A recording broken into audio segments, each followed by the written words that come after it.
아니, 어떻게 한국이 이럴 수 있죠? 일부러 모른 척하는 거 아닌가요? 이게 모두 한국 때문이에요. 일본 나가노현을 강타한 최대 4m가 넘는 기록적인 폭설로 인해 도시 전체가 눈더미에 파묻히고 제설 작업 중 85세 노인이 사망하고 수백 명이 다치는 극단적인 상황이 발생했습니다. 하지만 폭설 속에서 구조된 일본 주민들은 이 모든 사태가 일본 정부가 아닌 한국 때문이라며 원망 아닌 원망을 하고 있는데요. 도대체 어떤 이유로 일본 주민들은 한국에 대해서 이토록 원망하는 걸까요? 오늘의 특별한 이야기 바로 들어보도록 하겠습니다.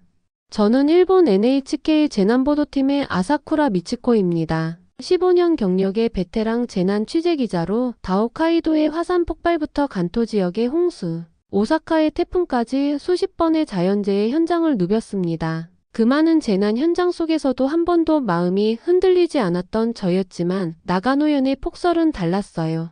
2025년 2월 나가노현으로 향하는 차 안에서 중계차 모니터에 비친 눈으로 뒤덮인 마을들이 보였습니다. 처음에는 평소와 다름없는 취재라고 생각했죠. 일본은 자연재해가 잦은 나라이고 그만큼 대비도 철저하니까요. 이번에도 별일 없겠지라는 마음으로 현장에 도착했습니다. 하지만 차에서 내리는 순간 제 시야를 가득 채운 새하얀 벽 앞에서 숨이 멎는 것만 같았어요. 나가노현을 덮친 눈은 사람길을 훌쩍 넘어 4m를 향해 치솟고 있었습니다. 눈이 아니라 거대한 하얀 벽 같았어요. 15년간 재난 현장을 누빈 저도 이런 광경은 처음이었습니다. 함께 동행한 후배 기자는 긴장한 제 표정을 보더니 아사쿠라 선배도 놀라는 현장이 있으시네요 라고 말했죠. 놀랐다는 표현으로는 부족했어요. 제 앞에 펼쳐진 것은 재해 현장이 아니라 마치 하얀 무덤 같았습니다. 나가노현은 평소에도 눈이 많이 내리는 지역이지만 올해는 이상기후로 인해 기록적인 폭설이 쏟아졌습니다.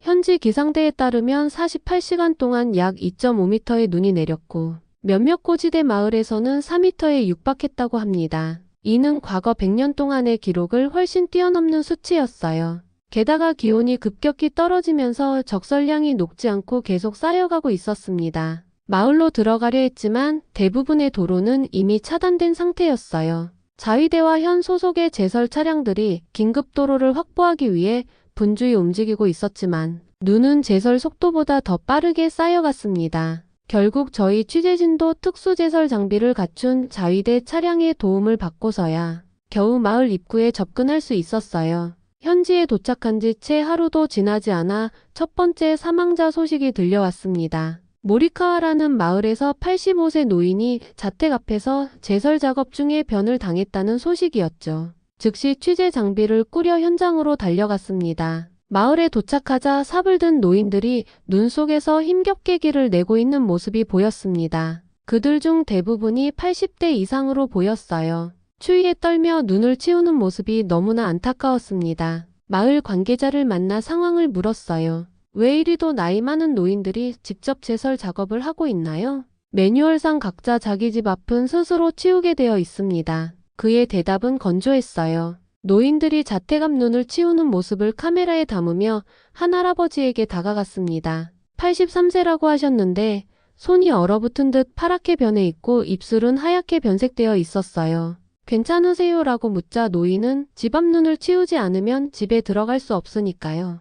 다른 방법이 없습니다. 라고 답했습니다. 저는 빨리 따뜻한 곳으로 들어가시라고 권했지만 노인은 계속해서 삽을 들고 눈가의 사투를 멈추지 않았어요. 그날 오후 더 충격적인 소식이 들려왔습니다. 하루 만에 비슷한 사고로 8명이 목숨을 잃었다는 보고였어요. 대부분 80세가 넘는 고령자들이었고 제설 작업 중 사고나 저체온증으로 사망했다고 했습니다. 마음이 무거워졌어요. 이것은 단순한 눈사고가 아닌 명백한 인재였습니다. 자세한 취재를 위해 사망자 중 한 명이 머물던 집을 방문했어요. 그분은 78세 노인으로 지붕 위 눈을 치우다가 미끄러져 추락했다고 합니다. 이웃 주민에 따르면 그는 전날부터 지붕이 무너질까 걱정된다며 제설 작업을 하려고 했지만 마땅한 도움을 받을 곳이 없었다고 해요. 마을에는 젊은 사람이 많지 않았고 있더라도 자기 집 눈 치우기에 바빴던 것입니다. 결국 스스로 사다리를 세우고 올라가 지붕 위 눈을 치우다 사고를 당했다고 했어요. 이런 비극이 나가노현 곳곳에서 반복되고 있었습니다. 더 많은 정보를 얻기 위해 재난대책본부를 방문했습니다. 하지만 재난대책본부는 놀랍도록 고요했어요. 이토록 많은 사망자가 발생했는데도 마치 아무 일도 없는 것처럼 조용했습니다. 담당자들은 컴퓨터 앞에 앉아 뭔가를 열심히 입력하고 있었고, 회의실에서는 몇몇 공무원들이 서류를 검토하고 있었어요. 그 어떠한 긴박함도 느껴지지 않았습니다. 현재 상황이 매우 심각한 것 같은데 대응 계획은 어떻게 진행되고 있나요? 저는 재난대책본부장에게 물었습니다. 모든 것이 매뉴얼대로 진행되고 있습니다. 현장 상황 보고서가 올라오면 검토 후 적절한 조치를 취할 예정입니다. 그의 답변은 형식적이었어요. 제가 목격한 것은 실시간으로 전개되는 위기 상황에 대응하는 조직이 아니라 서류와 매뉴얼에 갇힌 관료 집단이었습니다. 그들은 현장에서 일어나는 실제 상황보다 절차와 규정에 더 관심이 있어 보였어요.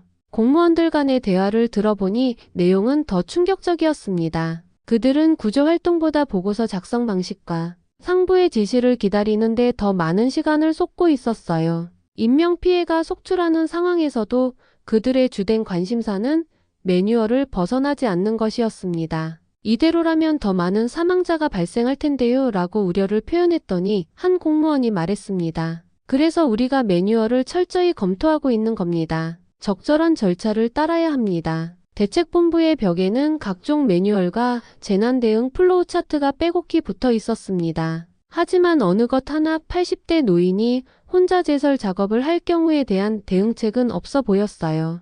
매뉴얼은 분명 완벽했겠지만 그것이 현실에 맞지 않다면 무슨 소용이 있을까요? 그 순간 저는 이 폭설이 단순한 자연재해가 아니라 일본 사회의 민낯을 그대로 드러내고 있다는 것을 깨달았습니다. 완벽해 보이는 매뉴얼과 시스템, 그러나 위기 앞에서는 그 시스템이 오히려 발목을 잡고 있었어요. 재난대책본부에서 무거운 마음으로 나와 인근 피해 지역을 더 돌아보기로 했습니다. 하지만 상황은 점점 더 악화되고 있었어요.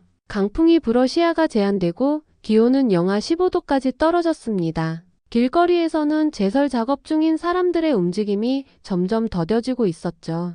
강풍으로 눈이 쌓이는 속도가 빨라지면서 제설 작업은 마치 끝없는 싸움처럼 느껴졌습니다. 인근 초등학교가 임시 대피소로 지정되었다는 소식을 듣고 그곳을 방문했습니다. 학교 체육관에는 약 200명의 주민들이 모여 있었어요.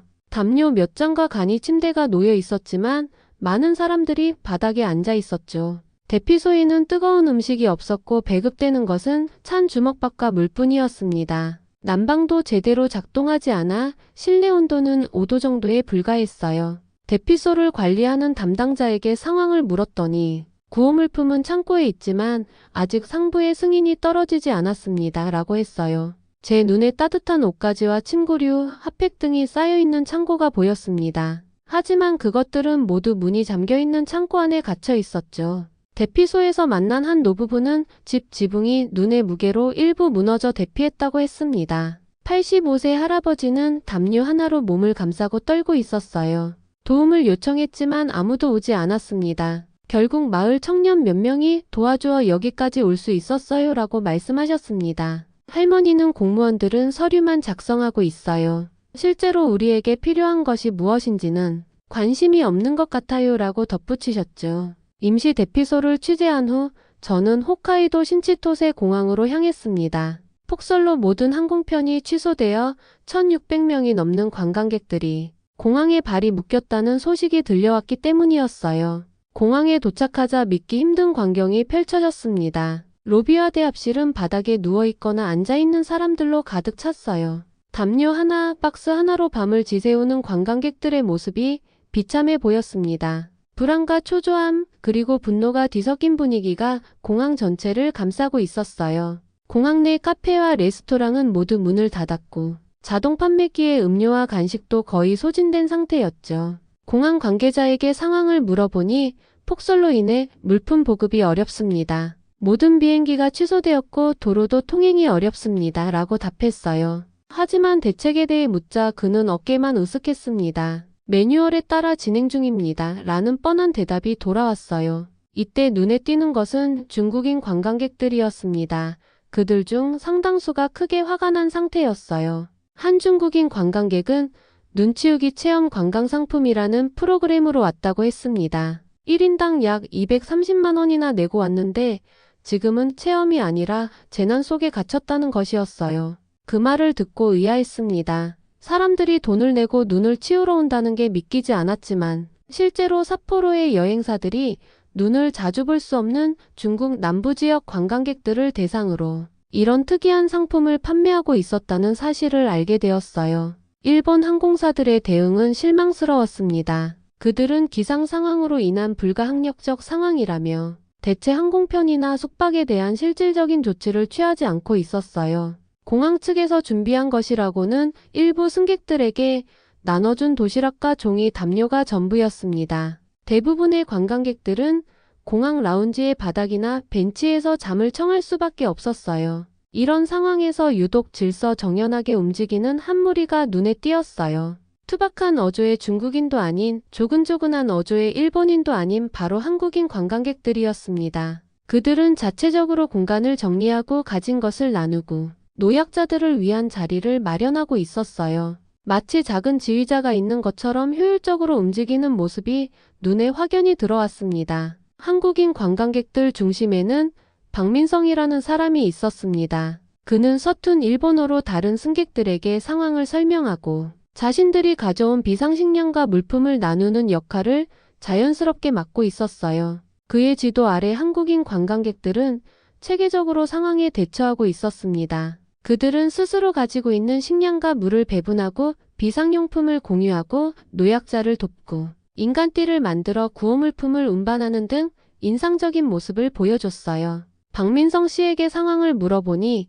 그는 실제로 직업이 응급구조사라고 했습니다. 지난주에 관광으로 일본에 왔다가 폭설로 발이 묶였다고 해요. 하지만 그는 가만히 있을 수 없어 자신의 전문성을 살려 도움을 주기 시작했고 다른 한국인 관광객들도 각자의 역할을 맡게 되었다고 설명했습니다. 한국은 매년 강추위가 찾아와요. 그래서 한랭질환 예방에 대한 체계적인 대응 시스템이 있습니다. 하지만 더 중요한 건 개인적인 준비와 서로 돕는 마음이죠. 위기 상황에서는 매뉴얼보다 사람이 먼저입니다. 그의 말이 제 마음에 와닿았어요. 매뉴얼보다 사람이 먼저. 이건 제가 일본 재난대책본부에서 보지 못한 접근 방식이었습니다. 한국인 관광객들의 활동은 공항 전체로 퍼져나갔습니다. 처음에는 한국인들끼리만 도우려 했지만 점차 어린아이가 있는 가족이나 노약자, 임산부 등 도움이 필요한 모든 사람들에게 손길을 뻗쳤어요. 이들은 자신들의 배낭에서 컵라면, 초콜릿, 물, 의약품 등을 꺼내 나누었고 심지어 보조 배터리까지 공유했습니다. 더 놀라운 것은 그들이 즉석에서 공동체를 형성하는 방식이었어요. 박민성 씨는 공항 내 공간을 효율적으로 분할하여 휴식구역, 식사구역, 의료지원구역, 아이들을 위한 놀이구역 등으로 구분했습니다. 각 구역마다 담당자가 있었고 정기적으로 모여 상황을 공유했어요. 이런 체계적인 접근 방식은 한정된 자원을 최대한 효율적으로 활용하는 데 큰 도움이 되었습니다. 중국인 관광객들도 처음에는 의아해하다가 점차 한국인들의 시스템에 합류하기 시작했어요. 언어의 장벽이 있었지만 간단한 영어와 몸짓으로 소통하며 협력하는 모습이 인상적이었습니다. 고립된 공간에서 국적을 넘어 하나의 공동체가 형성되어 가고 있었어요. 한국인들의 활동이 주목을 받고 다른 승객들까지 함께하는 분위기가 형성되자 갑자기 공항 한쪽에서 소란이 일어났습니다. 60대 중반으로 보이는 한 일본인 남성이 큰 소리로 불만을 토해내기 시작했어요. 이게 다 뭐 하는 짓이야. 우리 일본에서 한국인들이 이렇게 설치는 꼴을 봐야 하나? 정부는 뭐 하고 있는 거야? 그의 격앙된 목소리에 주변 사람들이 놀라 쳐다보았습니다. 눈에 띄는 양복 차림의 그는 주변 사람들의 시선에도 아랑곳하지 않고 계속해서 불만을 쏟아냈어요. 이 폭설도 다 재수 없는 한국인들 때문이야. 우리 일본에 들어와서 설치고. 저는 그 남성에게 다가가 인터뷰를 시도했습니다. 선생님, 왜 그런 말씀을 하시는 건가요? 그는 저를 향해 고개를 돌리며 말했어요. NHK 방송. 그럼 분명히 알겠네, 내가 누군지. 그제서야 알아봤습니다. 그는 바로 다나카 히로시였죠. 도쿄 인근에서 극우단체를 이끌며 반환 활동을 적극적으로 펼치는 유명한 인물이었어요. 각종 집회와 방송에 출연해 한국과 한국인들을 비방하는 발언으로 악명이 높았습니다. 우리 일본인들은 위기 상황에서도 질서를 지키고 정부의 지시를 따르고 있는데 이런 상황에서까지 한국인들이 나서서 설치는 꼴을 보고 있어야 하나? 그의 행동에 일부 일본인들은 고개를 끄덕이며 동조하는 기색을 보였지만 대부분의 사람들은 불편한 표정으로 그를 바라볼 뿐이었어요. 특히 한국인들의 도움을 받았던 사람들은 더욱 곤혹스러운 표정이었습니다. 다나카의 비난이 절정에 달했을 때 그의 옆에 있던 어린 소녀가 갑자기 울면서 소리쳤어요. 할아버지, 목이 말라요. 물 좀 주세요.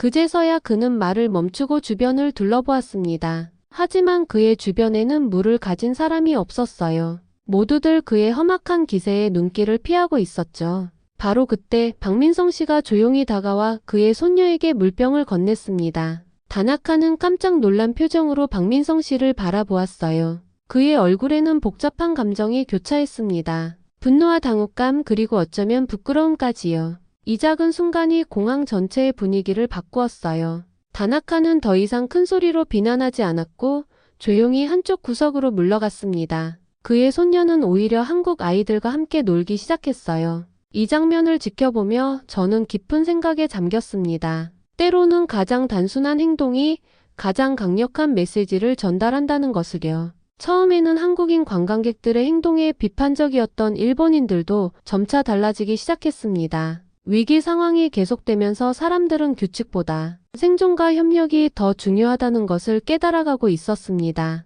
하지만 폭설이 계속되는 동안 일본 정부의 대응은 여전히 형식적이었어요. 관료들은 재난 대응 매뉴얼을 확인 중이라며 시간을 끌었습니다. 그동안 사람들은 집을 잃고 발이 묶이고 심지어 목숨을 잃었습니다. 정부 지침은 자기 집 앞에 눈은 자기가 치워라. 불필요한 외출은 물론 이동 자제를 권고한다와 같은 형식적인 내용뿐이었어요. 이러한 지침은 고령화된 지역사회 현실을 전혀 반영하지 못했습니다. 80대 노인들이 어떻게 4m나 쌓인 눈을 치울 수 있을까요? 더 충격적인 것은 구호물품 배분이었습니다. 창고에는 담요, 식량, 의약품 등 구호물품이 산더미처럼 쌓여 있었지만 배분되지 않고 있었어요. 이유를 물었더니 절차 확인 중이라는 답변이었습니다. 절차와 매뉴얼을 따르는 동안 사람들은 추위와 배고픔에 시달리고 있었습니다. 저는 재난대책본부의 한 젊은 공무원에게 물었어요. 창고에 물품이 있는데 왜 배분하지 않나요?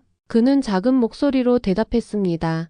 매뉴얼에 따라서 아직 상부의 승인이 떨어지지 않았습니다. 그의 눈에는 안타까움이 서려 있었지만 절차를 벗어날 수는 없는 듯 했어요. 매뉴얼에 따르면 물품 배분 전 품목별 분류와 수량 확인, 배분 계획 수립, 상부 승인 등의 과정을 거쳐야 한다는 것이었죠. 정말이지 화가 치밀었지만 참았습니다. 이건 그 공무원 한 사람의 문제가 아니었어요. 이것은 일본 관료 시스템 전체의 문제였습니다. 매뉴얼이 사람을 돕기 위한 도구가 아니라 사람이 매뉴얼을 위해 존재하는 듯한 시스템이었어요. 피해 현장을 취재하던 중 숙소에서 TV를 켰을 때 저는 또 다른 충격을 받았습니다. 심각한 재난 상황 속에서 일본 방송들이 보여주는 내용은 정말 믿기 어려운 것이었어요. 한 방송에서는 앵커가 두꺼운 종이에 5m자를 그려 나와 이번 폭설이 얼마나 심각한지 여러분께 보여드리겠습니다. 제 키는 170cm인데 쌓인 눈이 이만큼이나 됩니다. 라고 설명하고 있었습니다. 마치 놀이공원의 안내원처럼 신나게 말하는 앵커의 모습에 경악을 금치 못했어요. 저는 믿을 수 없었습니다. 사람들이 목숨을 잃고 있는 상황에서 눈의 높이를 앵커의 키와 비교하는 퍼포먼스에 집중하다니. 이건 재난보도가 아니라 오락 프로그램 같았어요. 다른 채널로 돌려봤지만 상황은 비슷했습니다. 한 방송에서는 설국의 아름다움이라는 제목으로 눈으로 뒤덮인 풍경을 배경 음악과 함께 보여주고 있었고 또 다른 채널에서는 겨울철 간식 특집을 방송하고 있었어요. 사람들이 고통받고 있는 현실과는 너무나 동떨어진 내용이었습니다. 가장 충격적이었던 것은 한 예능 프로그램이었습니다. 그들은 심각한 피해 지역에 타임랩스 카메라를 설치해 차량이 눈에 점점 파묻히는 모습을 보여주며 와 깜짝 놀랐습니다 라고 외치는 연출을 하고 있었어요. 마치 재미있는 구경거리처럼 다루고 있었습니다. 이건 현실을 반영하는 게 아니라 그저 시청률을 위한 자극적인 영상일 뿐이에요. 옆에 있던 후배 기자가 작은 목소리로 말했습니다. 후배의 말에 깊이 공감했어요. 일본 언론은 진실을 전달하는 것이 아니라 재난을 하나의 쇼처럼 포장하고 있었습니다. 재난 상황을 일종의 오락거리로 변질시키는 이러한 보도 태도는 현실의 심각성을 희석시키고 시청자들의 위기의식을 무뎌지게 만들고 있었습니다. 이러한 일본 방송의 행태는 해외 언론의 비판을 받기도 했어요. BBC는 일본 방송이 생존을 위해 사투를 벌이는 사람들 앞에서 마치 눈의 높이를 과시라도 하듯 미터자를 그려 보여주는 장면을 연출하는 것은 재난의 심각성을 희화화하는 것과 다름없다고 비판했습니다. CNN도 일본 언론이 피해 복구나 대책에 관한 심각한 토론 대신 거대한 눈덩이의 높이를 강조하는 보여주기식 보도에 치중하고 있다고 지적했어요. 국제 언론들이 우리 방송을 이렇게 평가하고 있다는 사실이 부끄러웠습니다. 재난 보도에 대한 책임감을 가진 기자로서 저는 깊은 자괴감을 느꼈어요. 일본 방송은 시민들에게 정확한 정보를 제공하고 위기 상황에서 그들을 도와야 할 의무가 있죠. 하지만 일본 방송은 그 책임을 저버리고 있었습니다. 더 실망스러웠던 것은 일본 방송의 태도였어요. 저희 NHK를 포함한 대부분의 방송사는 현실을 제대로 전달하지 못하고 있었어요. 사회의 혼란을 막는다는 명목으로 사실과 다른 보도를 하고 있었습니다. 한 젊은 기자가 사망자 수와 정부 대응의 문제점을 다루자고 제안했지만 선배 기자들은 불필요한 혼란을 야기할 수 있다며 만류했어요. 한 PD는 이렇게 말했어요. 사망자 보도도 정부에 대한 불신을 키울 수 있어 신중해야 합니다. 그 순간 저는 일본 언론의 민낯을 보고 말았죠.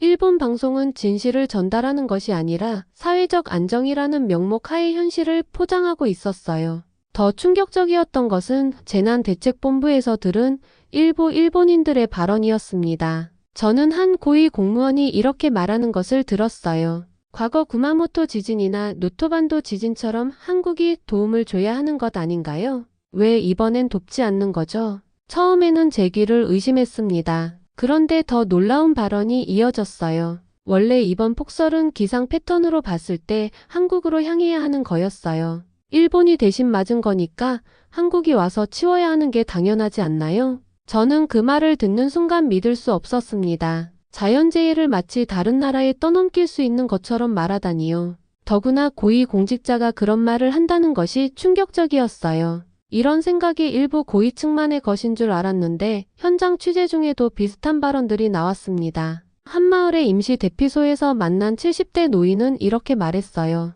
한국에 내려야 할 눈이 일본에 내린 거라고 텔레비전에서 그러더라고. 그러니 한국 사람들이 와서 도와줘야 하는 것 아닌가? 또 다른 노인도 비슷한 말을 했습니다. 지진 때는 한국이 도와줬는데 이번에는 왜 안 오는 거야? 이건 원래 그쪽 눈인데. 도대체 왜 일본의 재난이 한국의 책임이 된다는 것인지 저는 도저히 이해할 수 없었어요. 이것은 자신의 책임을 회피하고 남 탓을 하는 가장 극단적인 사례였습니다. 이런 사고방식이 우리 사회 일부에 자리 잡고 있다는 사실이 너무나 충격적이었죠. 세계 3위 경제대국인 일본이 왜 다른 나라의 도움을 기다리고 있는 걸까요? 더구나 자국의 문제를 해결하지 못하면서 다른 나라 탓을 하는 모습은 너무나 부끄러웠어요. 사실 한국은 과거 지진 때마다 구호물품과 자금을 지원했습니다. 2016년 구마모토 지진 당시 한국은 10만 달러 상당의 구호물품을 제공했고 2024년 노토반도 지진 때는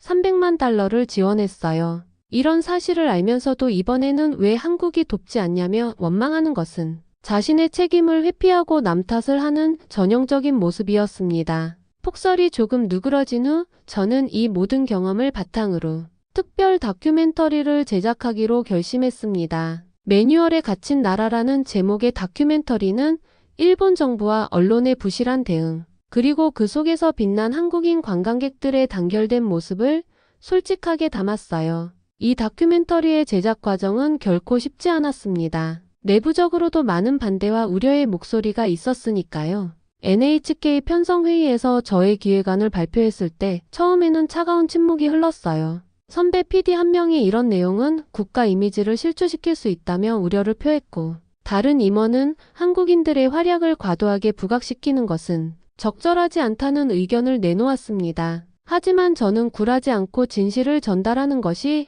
언론의 책무임을 강조했어요. 결국 몇 주간의 설득과 수정 과정을 거쳐 방송 허가를 받아냈습니다. 다큐멘터리는 폭설로 인한 피해 상황과 정부 대응의 실상을 날것 그대로 보여주었어요. 특히 일본 방송의 퍼포먼스식 보도를 과감하게 비판했습니다. 재난 상황을 쇼처럼 다루는 모습과 실상을 외면하는 태도를 적나라하게 보여주었어요. 동시에 한국인 관광객들이 보여준 공동체 의식과 위기 대응 능력을 조명했고, 여기서 일본 사회가 배워야 할 점을 제시했습니다. 다큐멘터리 말미에는 위기 상황에서 가장 중요한 것은 사람이다. 매뉴얼은 사람을 돕기 위한 도구일 뿐, 그 자체가 목적이 되어서는 안 된다라는 메시지를 담았습니다. 그리고 일본 사회가 지나치게 경직된 시스템과 서류 중심 문화에서 벗어나 보다 유연하고 인간 중심적인 접근 방식을 갖춰야 함을 제안했어요. 방송 후 예상대로 많은 논란이 일었습니다. 일부 시청자들은 국가 체면을 손상시킨다며 비난했지만 더 많은 시청자들이 지지의 목소리를 보내주었어요. 특히 젊은 세대들은 변화의 필요성에 공감했습니다. 다큐멘터리의 핵심 메시지인 매뉴얼에 갇힌 일본 관료주의와 한국인들에게서 배워야 할 점은 많은 일본인들에게 깊은 인상을 남겼어요. 그들은 자신들이 당연하게 여겨온 시스템에 의문을 제기하기 시작했습니다. 한 시청자는 이렇게 메일을 보내왔어요. 아사쿠라 씨, 당신의 용기에 감사합니다. 우리는 너무 오랫동안 시스템이 완벽하다고 믿어왔습니다. 하지만 진정한 위기 앞에서 중요한 것은 규칙이 아니라 사람임을 이제야 깨달았습니다. 이번 취재를 통해 저는 일본 사회의 강점과 약점을 새로운 눈으로 바라보게 되었어요. 일본은 질서와 규칙을 중시하는 사회죠. 그것은 우리의 강점이기도 하지만 위기 상황에서는 약점이 될 수도 있다는 것을 깨달았어요. 때로는 규칙을 유연하게 적용하고 상황에 맞게 대응하는 능력이 필요합니다. 이것은 매뉴얼을 버리라는 것이 아니라 매뉴얼의 목적을 다시 생각해보자는 의미였죠. 또한 한국인들에게서 본 유연성과 공동체 의식은 깊은 인상을 남겼습니다. 그들은 매뉴얼 없이도 상황에 맞게 대처하는 능력이 있었어요. 규칙보다는 사람을 먼저 생각하는 마음가짐이 위기 속에서 빛을 발했습니다. 이것은 일본 사회가 배워야 할 중요한 교훈이었어요. 다큐멘터리 방송 이후 저는 한국에 대해 더 깊이 알고 싶다는 생각이 들었습니다. 왜 한국인들은 위기 상황에서 저렇게 효율적으로 대처할 수 있는 걸까요? 그들의 공동체 의식은 어디에서 비롯된 걸까요? 이런 질문들의 답을 찾기 위해 저는 한국을 직접 방문하기로 결심했어요. 한국에서 새롭게 시작될 제 여정에 많은 응원 바랍니다. 일본 나가노현의 폭설 현장을 취재한 아사쿠라 미치코의 오늘 사연 어떠셨나요? 자연재해 앞에서 여전히 한국 탓만하고 있는 일본인들에 대한 여러분의 의견을 댓글로 남겨주세요. 그리고 오늘 영상이 마음에 드셨다면 좋아요 한 번만 눌러주세요. 지금까지 감동적인 사연을 소개하는 감동 더하기였습니다. 오늘도 행복한 하루 되세요.